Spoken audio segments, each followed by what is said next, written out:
Welcome to the Dream Journal. From the studios of KSQD in Santa Cruz, the Dream Journal is a weekly show where we explore the power of nighttime dreams through conversations with dream experts and with listeners like you. In the house behind, the life you find is something understood. So there's love, those vital A dream can be meaningful even if you don't know what it means. We are not alone. Water over stone, even if you're by yourself.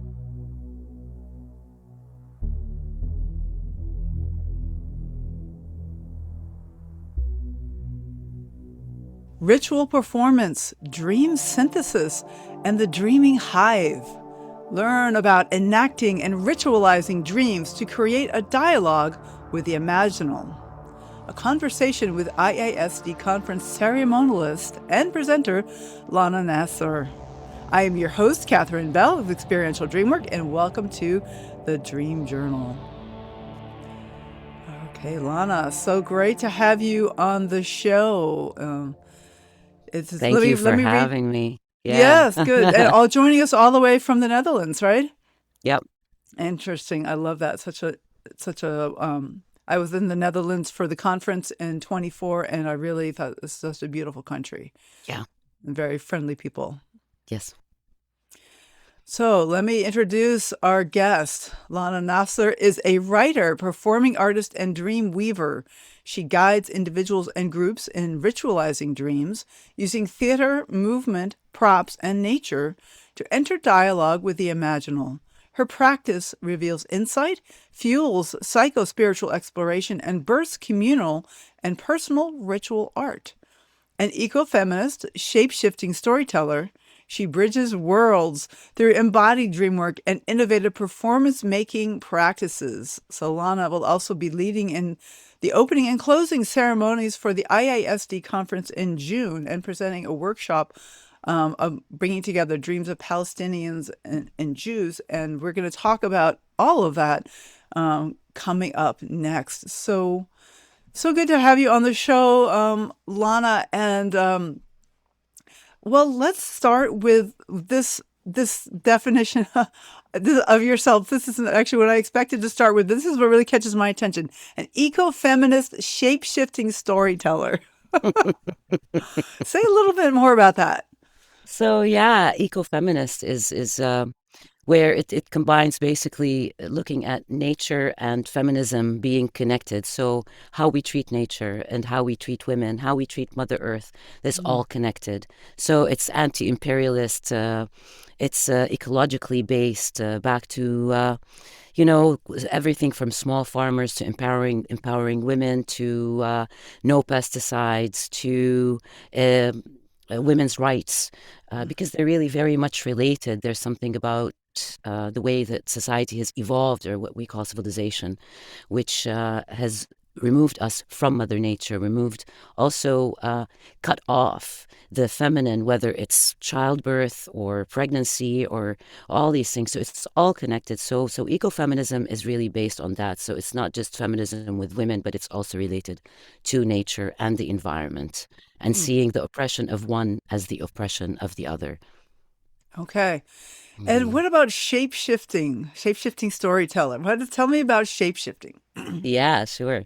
Shape-shifting is because, I guess that I've been told that I do that, and I kind of do that when I enter into, when I perform, kind of taking on different shapes somehow, letting different voices come. But it comes a lot from my research and my higher education research, and from childhood, my interest in the jinn, which are shape-shifting spiritual entities in Arabic and Islamic lore. They're creatures made from fire that exist in a realm parallel to our own, and they live in the imaginal. So they're also associated with dreams. So it's also in the dream realm. So considering my research, like academic and personal ethnographic research in the world of jinn who shapeshift, because they're made from fire, they fly. If you think the jinn are like Aladdin, but like that's the Disney version, you know. They're Like genie in the bottle. Like that's the right, yes. but they're extremely alchemical because, on the one hand, they could be friendly. They can bring you to find treasure, but they could scare you and take over you in terms of possession or control. So if you think of nightmares as well, that you see that they also have that place there. And I've done performances where I've worked with kind of jinn stories, whether it's the Queen of Sheba in Seba, and so I play with that a lot, and so that's how it came about. Okay. So dancing with your demons. This is something Yes. that I'm very curious about. And dancing with nightmares, with the demons Hmm. as nightmares. Even this jinn that you're talking about are kind of demon figures, right? Yeah, Even these magical. yeah. Well, they're daemons in the sense that they're not always bad. When we think demon, we think evil or dark. Daemons are also the creative juice. They're also the source of inspiration. There's the fire that could burn, but it could transform. You could fly with them, but they could eat you up. And it's the same when I think of when I was young. At some point, I was a difficult child, and I had a temperament and my own will. So my mother, even though she's kind of, she's not really into old wives' tales and stuff, she thought I was possessed at some point. And so I actually went to a sheikh, like a healer, who Uh-huh. tried to exorcise the demon out of me. Right? He failed. Thankfully, I still have my demons. Yeah, I always Luckily say for you. us, he failed. Yeah, exactly. For me too. I always say, you could never exorcise your demon. You could learn to dance with your demon. Hmm. And it has to do also with fears, the fears that we have.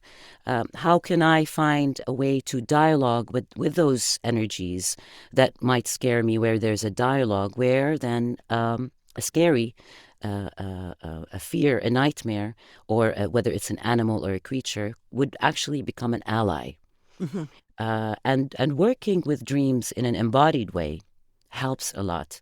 So if I have a dream, it happened when I was a kid. One of my first, excuse me, one of my first nightmares was about snakes, Oh. which was very unrealistic because I was a city girl in Amman, Jordan. I mean, we really didn't have snakes in the area. So I had lots of nightmares about snakes. And when I actually met this sheikh healer, he said to me, snakes are your double. They're your qareen. They're your double in the sleeping world. When they appear, you shouldn't listen to them. Mm. Can you Oh. imagine? Yeah, yeah, Ah, yeah. but no. Yeah, right. So at that point, actually, I stopped having these dreams for a while until I started studying dreams again.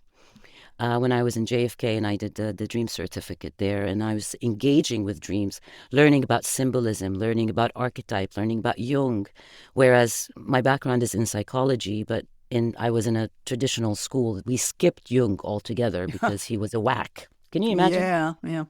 Right.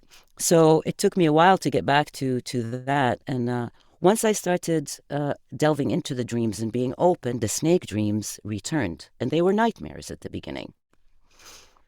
Um, but when once you start working with dreams and with nightmares, things also happen synchronistically. So I was working with this dream energy. I started giving workshops called Dance of the Serpent, where I'm moving, but it was more like heady in that sense still. So it was Uh-huh. more about the movement of the serpent, how that moves, and that connection to belly dance and movement, connecting to the earth energy. Of course, synchronistically, then, I don't know, through someone, there was a woman who was a snake priestess, and she was looking for people to do a snake yoga video. And in exchange, we would take a workshop with her working with snakes, like pythons and things like that. Oh, like actual snakes, not dream snakes, but like No, no, what? no, no, no, no. Oh, This is whew. the magic. This is the magic that I feel once you start engaging with your dreams in an embodied way and with powerful symbols. It's as if everything conspires. Synchronistically, the world says, okay, you're ready? All right, come, I'll take you.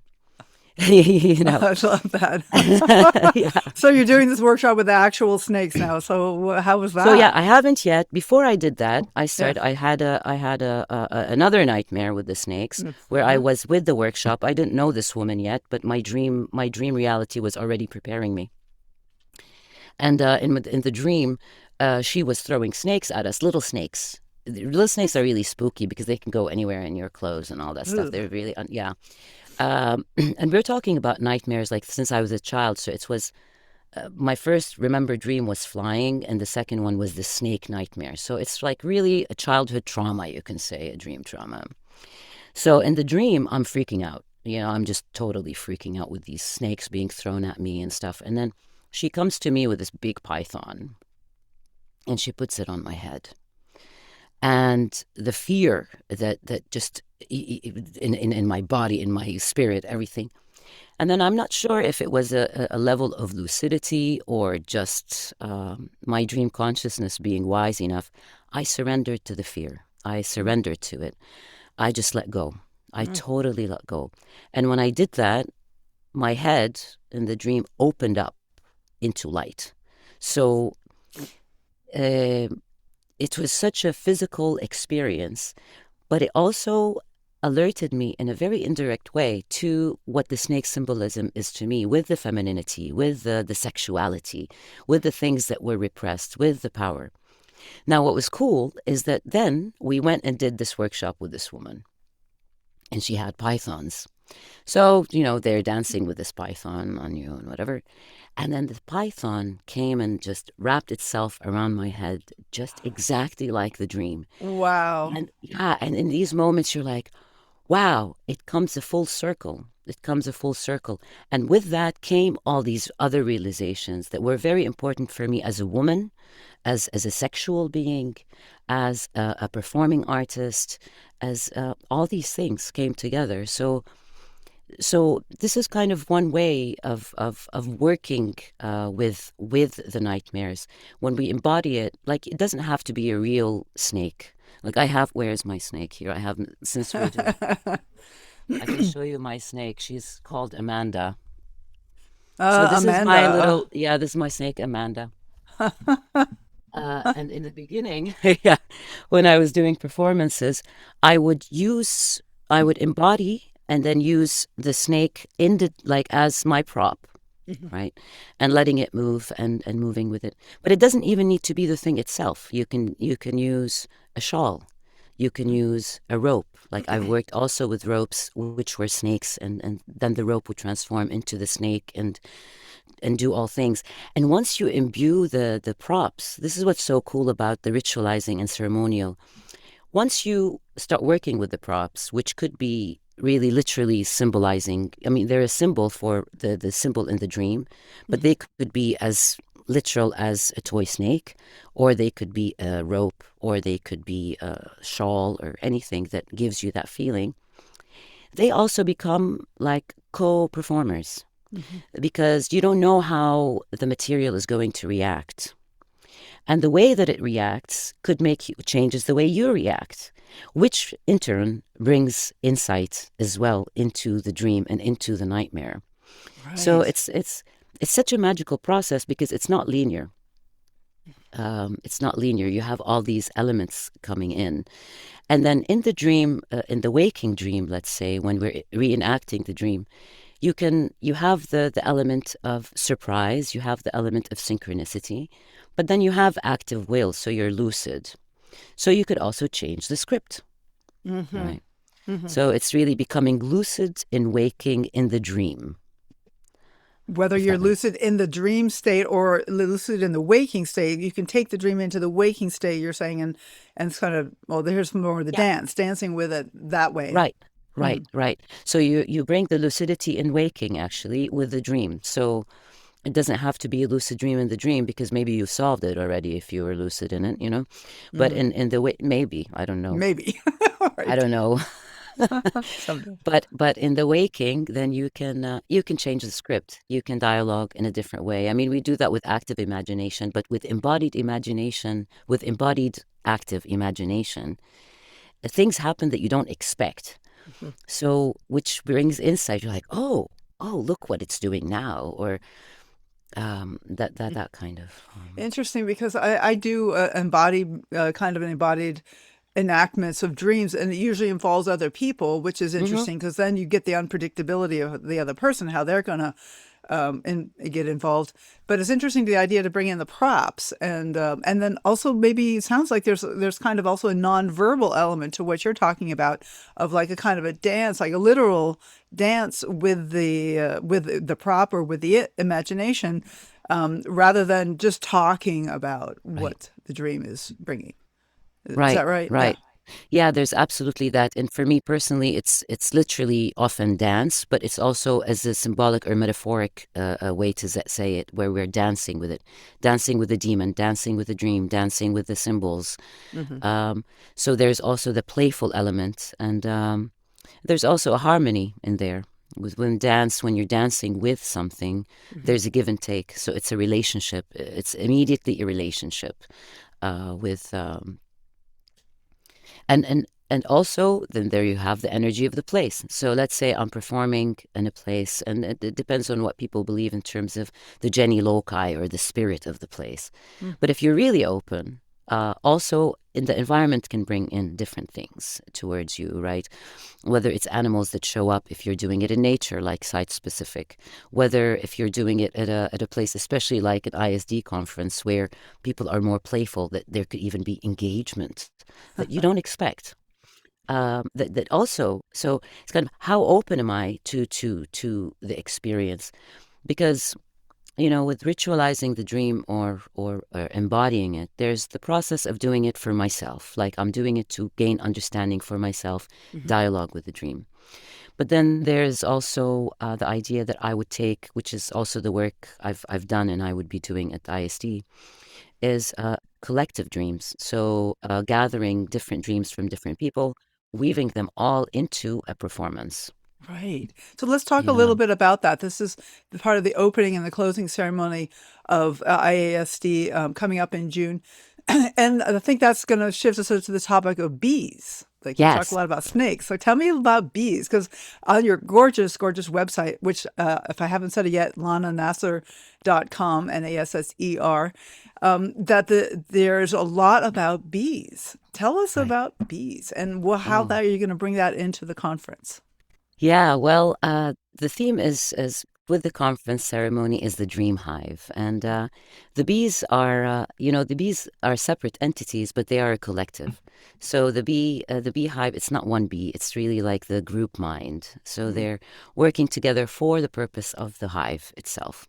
right. I started beekeeping when around 2019.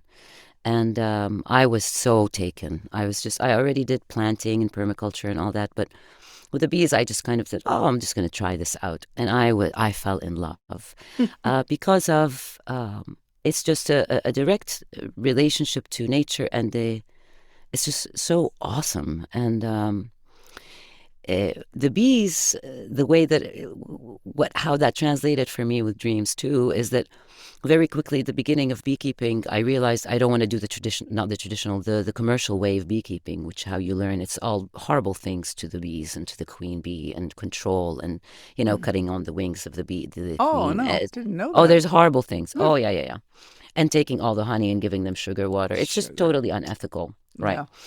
So after a couple of lessons, I'm like, I can't do this. I'm not going to do this. So I went to sleep. I can't remember what exactly dream I had, but I woke up the next day and I'm like, no, I'm going to do this and I'm going to do natural beekeeping. So I started teaching myself, looking up things online because I couldn't find. And what was great is that my dreams started engaging with me about the beekeeping. So I Mm. was alerted in my dreams about, the bees are going to swarm. Be prepared. Huh. Oh, wow. The different ways. Yes. Interesting. Uh, yeah, fascinating. It's like And then communication between you and the hive. absolutely, Mm. absolutely. And sometimes literal things like where in a dream that I had a bee uh, um, sting me in the neck. Wow. Yeah, but in the dream, I did exactly what I did in the snake dream of just letting, surrendering, right? And then it was just this kind of ecstatic experience in the dream.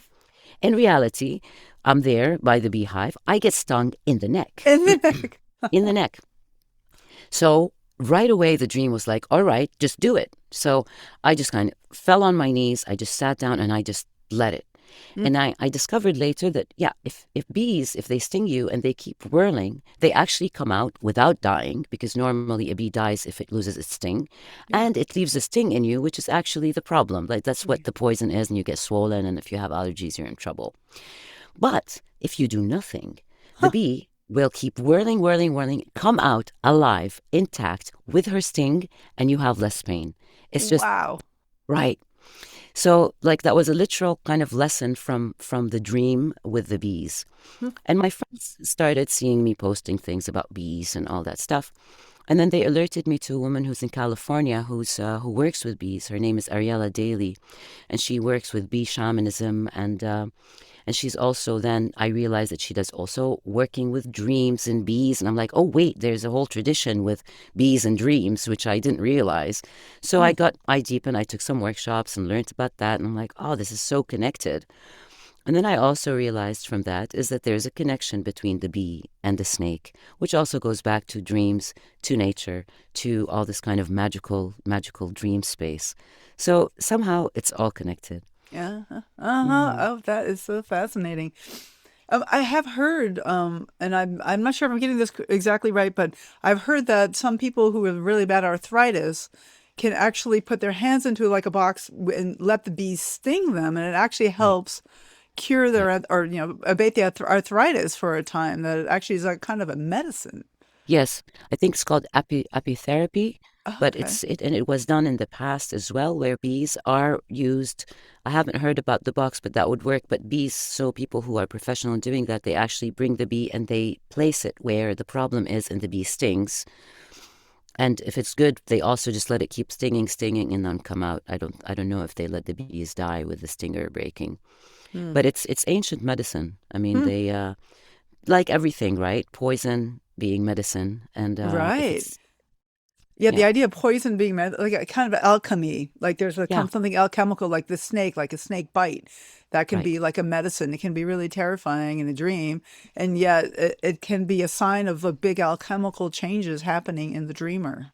right, right, Mhm. Mm. Mm. yeah, And so you're going to bring this dream energy to the conference, and like, because here we yes, are, we're going to be like 300 of us, and like each of us are bees, the bee hive, like so. yes.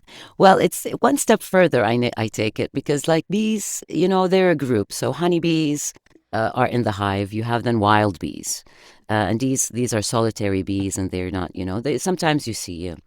So moving beyond that, so our dreams, just like the beehive almost dreams together, we would be dreaming together. So I would be collecting dreams during the conference, Mhm. that people could put them in the hive, which I'm planning to place somewhere. Um, Dreams for us as a group, like dreams that may have come up before the conference, or dreams that happen in the conference, but that they feel that they want to give to the dream hive. Mhm. And then I'll take all these dreams and I will weave them together. And I still haven't decided if I'm, because there's two ways to go about this, and I've done this in two ways in my life, in professional life.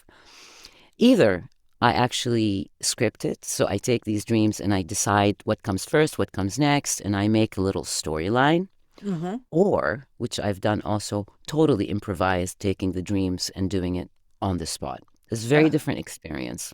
I'm sure. Yeah. I haven't decided yet, but most likely I'll be looking at the dreams as they come, when they come, and see what I could put together. But one step further is that the dreamers, if you sit next to the dreaming, to the beehive, you see a lot of visitors coming. So it's not just the honeybees that come to the hive. There's sometimes a bumblebee that comes to check it out. Sometimes there's a dragonfly that comes. One time I saw a hawk sit on the hive, at the top of the hive. Huh. So I'm extending it one step further, just like, we're kind of all these bees dreaming, but there's also all these other creatures. There's also ants. There's always ants around a Mm. beehive. So, and all those create a collective consciousness that we as dreamers, and we as a group in the conference, are creating. All of our dreams, whether we consciously know it or not, are interacting when we're sharing dreams in a workshop or a seminar or just over lunch. They all start in another realm. They're dancing together. So that's kind of what I hope to be able to achieve, where then our collective dreams from during the conference, or maybe what comes before that wants to be told, that then create a collective dream that holds us. And also it forms like a protection. A hive protects the other bees, they protect the hive. So there's that whole collective idea. And I think dream sleeping is a vulnerable place, you know. And so how do we put ourselves in this lovely sphere of bees, on the sound of the bees and how they sound. Mhm. So that's kind of what I'm hoping to achieve with, I and love I'll it. do that, of course, with performances and with dance and with some storytelling and telling of the dreams. So it will be. I'm excited because I don't know what dreams I'm gonna get. I mean, I could No. get 100 dreams, and I could get five. I'm hoping I get more than five. But if I have five, that's what I'm working with. But it's, you don't know how many dreams, you don't know what kind of dreams, and then Exactly. it's just it's exciting. Wow, that is amazing. I'm so looking forward to that. So we just have a few minutes before our break, and I want to just introduce the topic that I want to really get into after the break, which is another thing that you're going to be doing at the conference, which is a workshop with Robbie Bosnick and Judy White, Mm. called Dreaming the Other. And it's all, it's like the way you described it as a workshop with a Palestinian and a Jew. And maybe you could just Mhm. introduce the topic and then we'll go to the break and we'll go into more depth about that. Sure, it's exactly what it sounds, and as prickle and prickly as it sounds, in the sense of, you know, even the wording is already difficult because there's um, yeah, Palestinian, Jewish, Israeli, Arab, Muslim, all these terms are all problematic and they're having so many layers. So even choosing the title for us was a project. But yeah, yeah. So I mean, the history goes back a long time with the othering between the peoples. And more brought into, let's say, the collective in the last couple of years.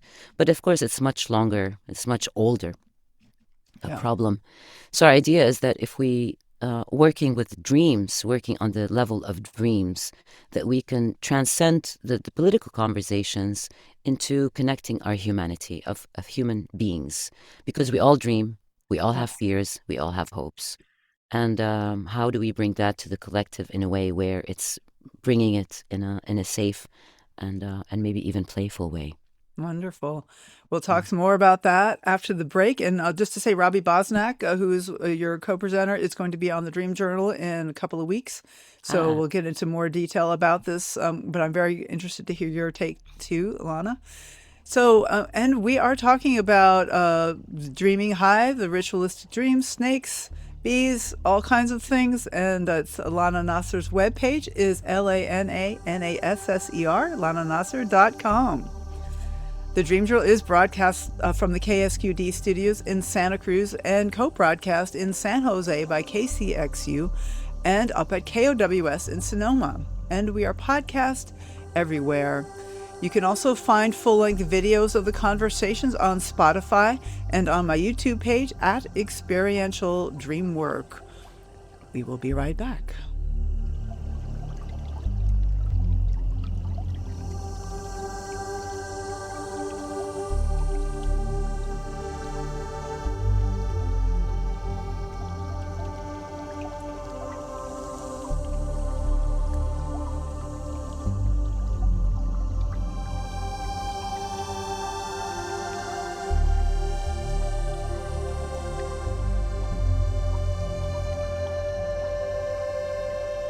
You are listening to The Dream Journal, and I am Catherine Bell of Experiential Dreamwork.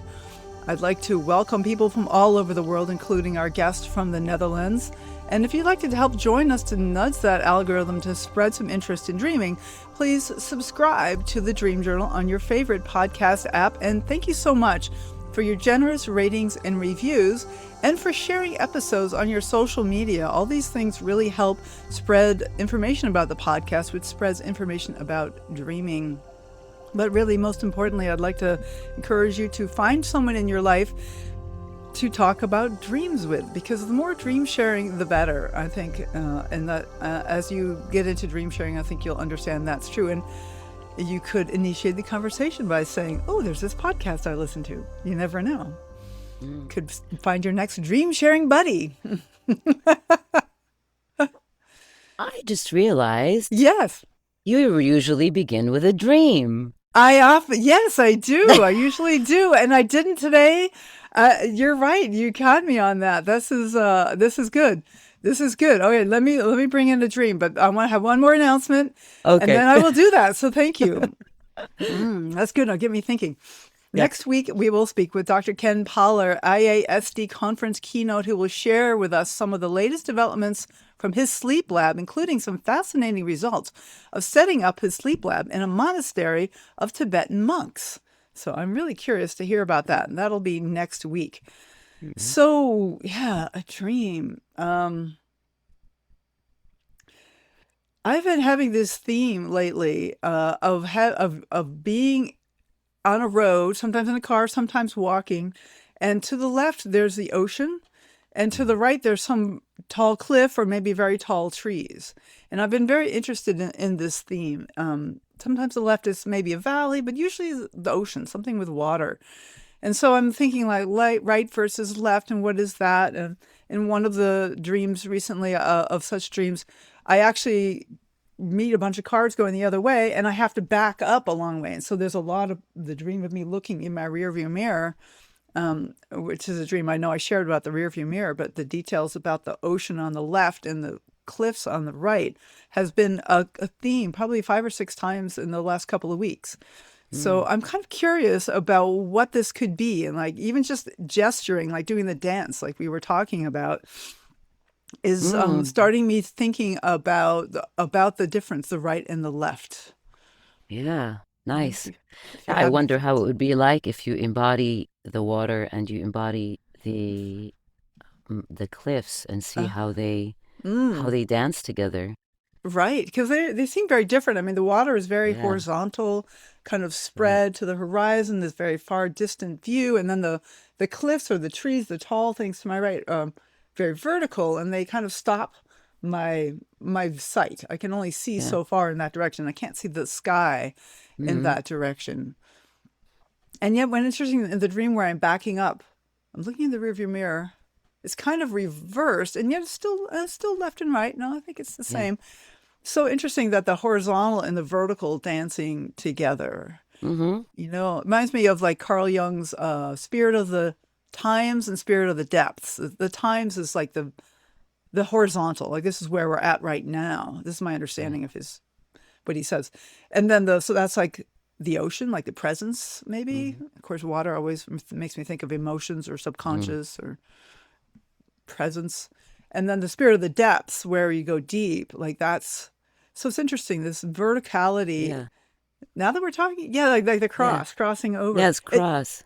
Yeah. It actually invites me to go deep, because in the dream it ends at the roadway, the Uh-huh. verticality. And yet as I think about the idea of the vertical, it invites me to go deep, go below the Yeah. vertical. So actually like to plumb into the depths of who I am, maybe. Oh, Hmm. Hmm. okay. With a reflection of where I've come from and retracing or not retracing. And I always think of the image of water being so powerful that it eats away at the cliffs in such a sweet way. Like water is Mm, so soft and yet it could eat stone. And I always think of that's that. true. It's Hmm. it's a real interaction between the Yeah. water and the cliffs. Yes. Yeah. And I get immediately this feeling of like the horizontal and the vertical. It creates right away for me the whirl. So it's kind of whoop, like a Oh, whirl. a whirl? Are you saying Yeah, like they going around and together. Yeah, ah, together they start moving. I don't uh-huh. know. Like one alone is stagnant somehow, but two Ah, together they kind of start doing this. it brings in motion. Right, Yeah, it right. And brings then in I'm driving motion. forward or walking forward, and so it's going like into the mandala in some ways. Yeah. Interesting. In one of the dreams, one of the early ones of this theme, there was some kind of creature came out of the ocean, like a big, kind of a walrus, but not exactly, with kind of a square head, but tusks, and it came out on the beach and then went back into the water. And I thought that was like kind of an invitation so they Oh maybe explore the yeah. water. But Yes. Yes, yeah. I would go. I would go there. Oh, thank you, Lana. That's helpful. I feel a Mhm. little more arrived now that I've shared a dream.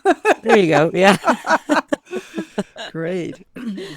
I want to get back to the idea of this dreams of the other, or Yeah. that this workshop that you'll be offering the ISD. This is pretty courageous to actually talk Yeah. about dreams of Palestinians and Jews and how they like are there, say a little bit more about that. That's very provocative, actually, like Yeah. politically daring. Yes. Yes, and we all realize that, and there's the excitement, the trust, I think, above all, in each other and in the dreams, in the dream world, in the wisdom of the greater dream and Mm. of the human connection that we all have. So the dreams themselves, I don't know. Neither I nor Robert will know these dreams. So Judith is the one who has received dreams. She's chosen two dreams, of one of either side, and those would be anonymized. So, and then we will work on these dreams with the group.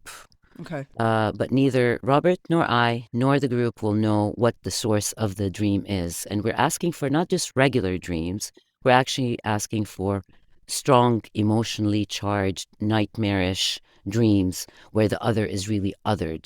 So this is So, actually an open call to listeners if they are Palestinian or Jewish and have or oh, yeah, they're Israeli. welcome to send. I mean, because Mm. since we started to work on this, we're like, well, this project can grow. This Yeah. this project can grow further than the conference, where the conference is the nucleus from which we would grow further. So we'll be using only two dreams, one from this side and one from this side, and delving into them in a creative, embodied, imaginative way as a group. Um, and we're excited, but again, like, I have no idea what these dreams are. Like, Judith is the only one who knows. The rest of us Uh-huh. are blinded, and we're doing that to also remove any kind of uh, uh, uh, we all have our prejudices or our thoughts or our judgments and all that stuff. So if I know what the source of a dream is, I might already impose my understanding based on my orientation. Hmm. Whereas when that's removed, then I'm entering into it as just a human experience. Okay. And will you know Mm. which stream is from the Palestinian, which from the No, Jew? No. no, Okay. no. That's the whole point. It's Like, anonymized even to that level. So, it's totally anonymized, and that Judith is going to be doing all that. So even, so not only the participants won't know, but Robert and I also working on these dreams will have no idea, which is really exciting. And mm, and and I trust. I mean, I don't know the dreams again, like or their source. But I have a feeling like at the end of the day that it doesn't really matter. We all have fears. We all have nightmares. okay. We all have this feeling of othering, Mhm. whether it's another color, whether it's another gender, whether it's another religion, whether any of that. So I mean, I wonder, even if this won't be in the workshop, but if I get a dream from between like Ukrainians and Russians, Yeah, would I even be able to tell the difference that this is, well, a Palestinian, or this is a Ukrainian dream, or this is a Russian dream, or this is a Venezuelan dream, you're right. or nightmare? Or are we Yeah. all? I feel, or I expect that we would not be able to tell, like, because we're talking human experience. Yeah, totally. Uh, We're all humans, and yeah, there is something about this idea of othering that is so causes such a cause of strife right. in the human race. And is it inevitable? Is there a way we can grow past this? Is it something that's temporary? What is your sense of the idea of othering? I would hope that we can grow past it. I would hope that this is our evolution as a species, Hmm. where we are not afraid of the other, where we don't need to demonize the other to justify our own existence, Mm. where we can find the connection that we have together. I mean, if you look at children, like really, really young children, they're not afraid of certain things until they see that mom or dad are afraid of it. And that applies to either someone who's different, but it also applies to insects or snakes or whatever. It's kind of, I don't think fear is, of course we need to have fear as a survival mechanism, and if I see a fire and my house is burning, then I should be afraid and get the hell out. Yes. but this kind of, if you're different than me, as a child, children are curious. Yeah. You Mm-hmm. know, you look really weird. Like, Right. oh, where do you come from? What are you? You know, Mm-hmm. it doesn't mean that I need to hate you or fear you. So am I curious? Is my first reaction curiosity? Or is it a fear and hostility? And the othering serves, not to be my husband calls me a conspiracy theorist, but, Yeah. um, it serves a purpose. People who are divided, people who are not connected, they're easier to control, they're easier to manipulate, Oh, they're well, yeah, easier they're easier to dumb consumers, they're all that stuff. So it serves a purpose for us to be afraid and hate each other. It serves the arms industry, which is kind of messing up the whole world. So, oh. being all loving does not serve the great machine that's controlling us and Mm. making all the money. So, and I think it's our job as human beings to, that's the resistance. I think that finding the connection together is a form of resistance Yeah. to this paradigm of separation and othering. Mm-hmm. Yeah, there's so much of that in the world today. And that there's a way that by othering people, we dehumanize them, and that where we can put them in Right. cages and Yeah. do this. And just to let people know, the reason this is a pre-recorded show is because I Mm. am currently at the No Kings protest, Yes. speaking up against the othering that's going on in the United States right now. So I think Hmm. it's so important. And part of the dreams, I think dreams really help us see the humanity in everyone. Yeah. Yeah. And Because we that's, all have it's not that we have the same dreams, but we all have the same instincts, the same feelings. These come up. We are the same. hmm We are the same with a little difference that makes us interesting. But at the basis, we all want the safety, love, food. It's all the same. oh yeah. Yeah, And we I want need to to other, be able yeah, we want to be able to have lives where we can right. live with our loved ones and raise our families and have peaceful communities. Yeah. Yeah. Yes, And dreams are a great way to remind us of that. I think right. whether it's sharing the dreams, whether it's working on the dreams together, whether it's hearing each other's dreams, to realize, hey, you're not so different after all. You know? Yeah. I love that. Mm, So let's talk about the Wisdom of the Mothers yes. conference. This is something Right. coming up. So the Wisdom of the Mother. This is something that you're performing at, right? You have a workshop. Yes. Yes. Yes, I have a workshop, and I'm part of a really wonderful panel. Louisa Tish will be the keynote speaker. Maybe some people are familiar with her on this show. She's also a wonderful speaker. I'm going to be doing Hayya, which means snake or serpent in Arabic, dance of the serpent, and this goes back to the beginning of our conversation hmm of my snake dreams and the serpent dreams. And that went hand in hand, these snake dreams and my serpent dreams and living experience in developing this workshop.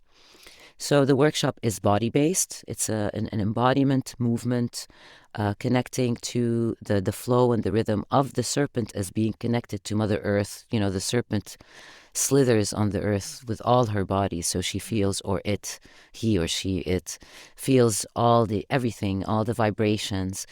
So it's about us connecting to our bodies in that way with dancing from the inside out, using the symbolism and the mythology and stories from the serpent mythology, but also the movements. So there's some kind of belly dance. I'm difficult with saying belly dance sometimes because of the kind of Orientalist ideas that people get when you say that. Well, it's not about entertainment, but it's more about actually having the flow in the body, in your body.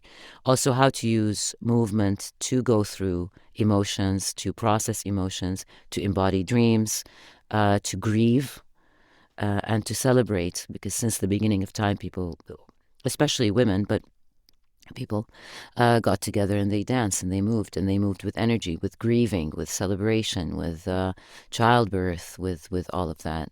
Mm. And it's important, and then also with dreams. So because even with embodying dreams, before you start embodying a dream, you need to get your body ready. And the more open your body is, the more flowing, the more insight comes through. So the more that my instrument is tuned, the more that I will get insight into the dream. So this is part of my practice, basically, this kind of movement, and I'm hoping to be able to share it with people Mm. of So how this to is move with that. an online conference, April 22nd and 23rd, so you can join it Right. from anywhere. I'll have the Yes. link on the episode page, but it's just to say it here, it's yerusha.org slash Yeah. WOTM, Wisdom of Yeah. the Mother Yeah. 2026. So, Right.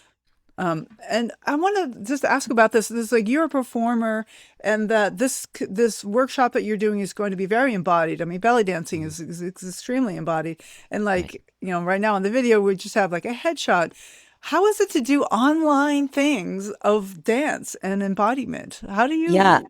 What is that like? Do Great. you have? No, great question. Okay. I'll be honest. I've never done it on online. I've been giving this workshop for many years. It's evolved over the years. I've always done it live. So, yeah, this will be the first time I do it online. So I'm very curious, but I'm Uh-huh. approaching it like a dream.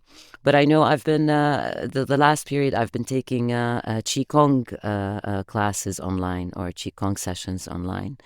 And so I see how it could be done. So the instructor who does that with us, she's, I see all her body. So I would be placing the computer further away. I would be spending some time to see how do I frame myself in Mm-hmm. there so that you can see all of my body and my movements. But I think the most important part is that while it's important to see what I'm doing, the way that I work is that you work from the inside out. Okay. So I bring you in. Mm-hmm. So basically, you can do the workshop almost with half closed eyes because I'll be guiding with active imagination. So I do that whether it's dream work or with movement. So because it's not about how you look or not about how I look, it's about how you feel. It's about how the movement moves inside of you. And sometimes when we're not looking, we're not busy with how do I look like or am I moving right? Because it's not about that. It's about letting the movement flow through you. And you don't need to look. Like I could give this workshop to someone who's blind Mm-hmm. and Mm-hmm. it would be no problem. Right.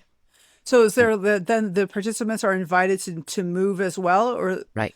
Right. aha? Yeah. So Yeah. Yeah. It's an embodied. It's actually really an embodied workshop. okay. So they will be moving. They will be listening. They will be. It's you come and you move.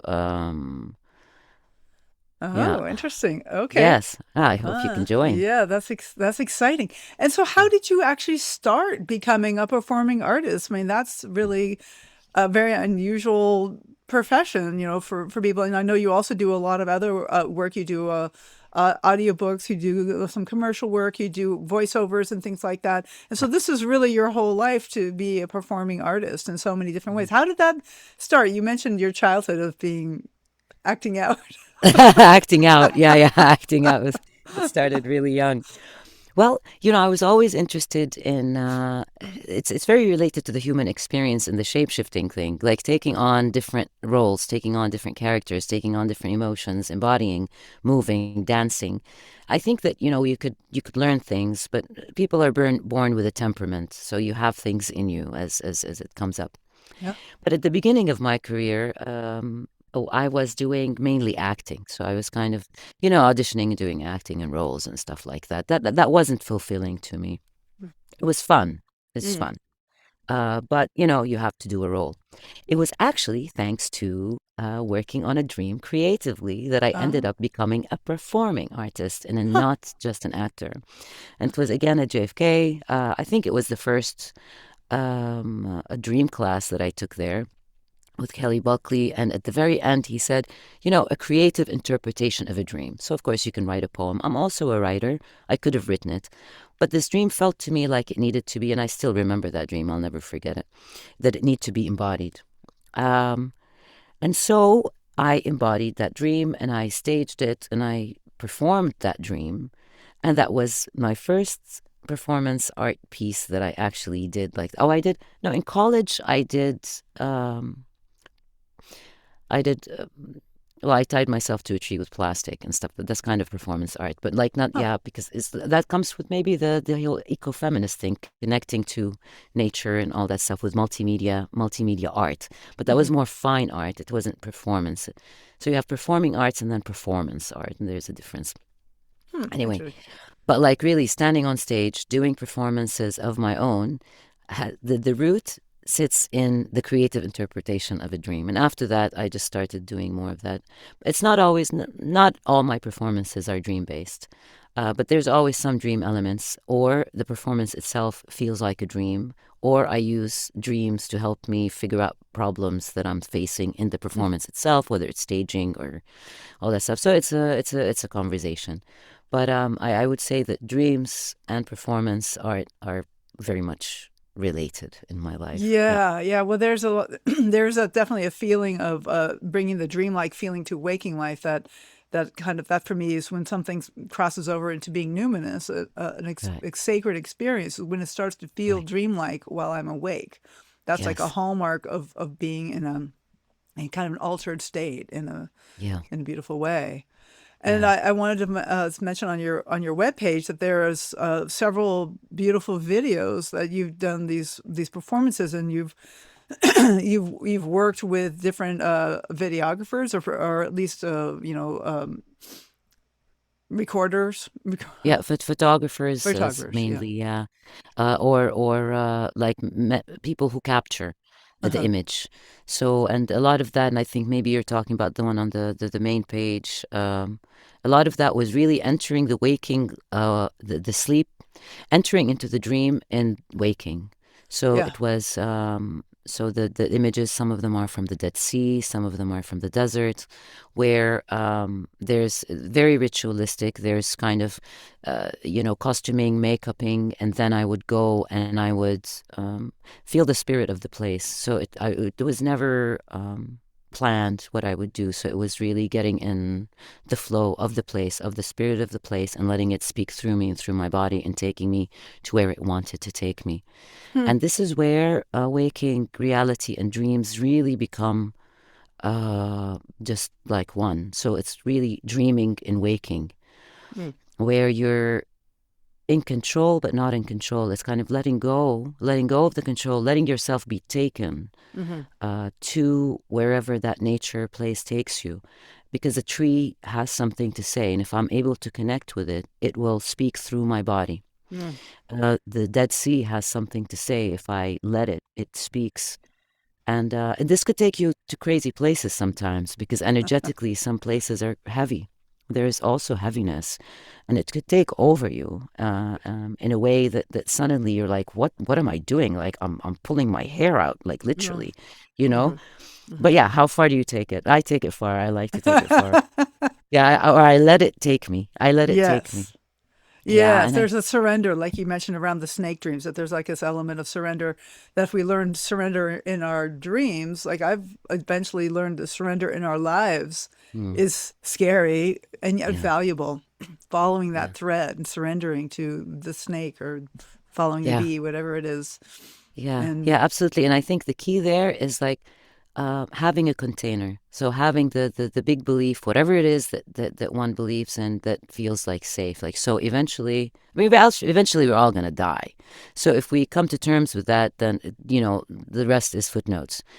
But like having that container of the trust mhm. and doing what we do as an offering, doing Mm, it with respect, with love, with this feeling of an offering, then it's all good. It can't go beautiful. wrong. Yeah. I love that. This is amazing. This is Lana Nasser and her webpage, lananasser.com. You can find out all about her. Do you have any like parting encouragements for our listeners? Feels like we've been getting nothing but encouragements the whole hour, but Oh, what do you have for last blessing on the way, or however you oh, want to last look at it? blessing on the way. I would say, for at least people in the northern hemisphere, I would say take your shoes off and walk barefoot on Mother Nature and just connect, whether it's with grass or with dirt or with just connect with nature. Look at someone's eyes and just look at them in the eyes. Just seek that, like find see yourself in others. Let's just look for that. Others, other people, and other things. Mm-hmm. Yeah, that. yeah. Thank you so much. This has been an amazing conversation. Thank you for having me. I've totally enjoyed this. Wonderful.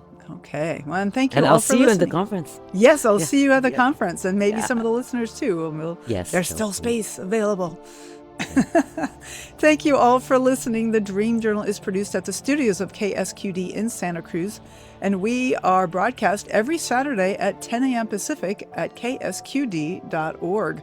The podcast is released on the Monday after the show. It spreads interest in dreaming when you subscribe, rate, and review. I am Catherine Bell. You can find out about my dream coaching practice at experientialdreamwork.com. You can email me at catherine@ksqd.org. Follow Experiential Dreamwork and hashtag The Dream Journal on Facebook, Instagram, and LinkedIn to keep up with the shows. I'd like to thank Rick Kleffel, engineer and music creator, audio editing by Suki Wessling, phones by Eric Nelson. Intro and outro pieces are both by Mood Science. And tomorrow morning when you wake up, take a minute to write down your dream and bring it to the next Dream Journal.